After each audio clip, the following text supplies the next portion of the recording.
इस वीडियो में हमें देखना है कि 2 को 0.4 से कैसे तक़सीम किया जाए। क्या जवाब होगा? ये तक़सीम में जब अशारिया आ जाता है, ख़ास तौर पे जो तक़सीम करने वाला नंबर होता है, उस पे जब अशारिया आ जाता है तो समझने में थोड़ा-सा वक़्त लगता है। तो कोई मसला नहीं है, हम समझ लेते हैं। हम इस 2 को भी समझ लेते हैं, इस 0.4 को भी समझ लेते हैं। 2 और 0.4 क्यों ना हम एक नंबर लाइन अपने सामने ले आएँ। तो एक नंबर लाइन हम ले आते हैं जो कि 0 से 3 तक जा रही है।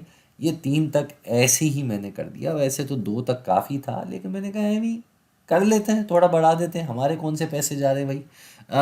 0 से 2 तक का फासला है, बीच में 1 भी आ रहा है इनके। तो 0.4 ये क्या है भाई? हमें पता है कि ये जो 4 लिखा हुआ है ये 10वीं की कतार में है, और 10वीं का मतलब होता है बटा 10। यानी कि अगर 1 के 10 बराबर हिस्से हो जाएं तो चौथे हिस्से पे 0.4 होता है। तो क्यों ना हम ये जो फासला है 0 से 1 तक का या 1 से 2 तक का, इसके 10-10 हिस्से कर दें। तो ये कुछ इस तरह का हो जाएगा। ये 1 2 3 4 5 6 7 8 9 10 के बाद 1 आया, और इसी तरह 10 के बाद 2 आया, और 10 के बाद 3 आया। यानी कि ये पहला हिस्सा 0.1, फिर 0.2, फिर 0.3 और फिर 0.4, और हमें 0.4 ही से तक़सीम करना है। तो इसका क्या मतलब होगा कि हम 4 हिस्सों की छलांग लगा लगा के 2 तक पहुँचेंगे। तो ये हमारी पहली छलांग हो गई, ये दूसरी छलांग, फिर ये तीसरी छलांग, फिर से 4 की छलांग लगाई, और एक और 4 की छलांग लगाई, तो हम 2 पे आ गए।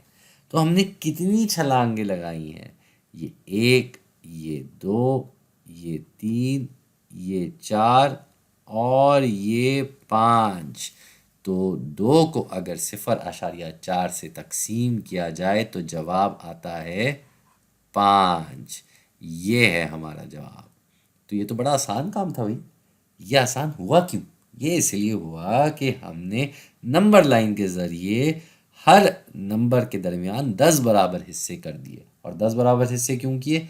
क्योंकि तक़सीम होने वाला नंबर 10वीं की कतार में लिखा हुआ है, बटा 10।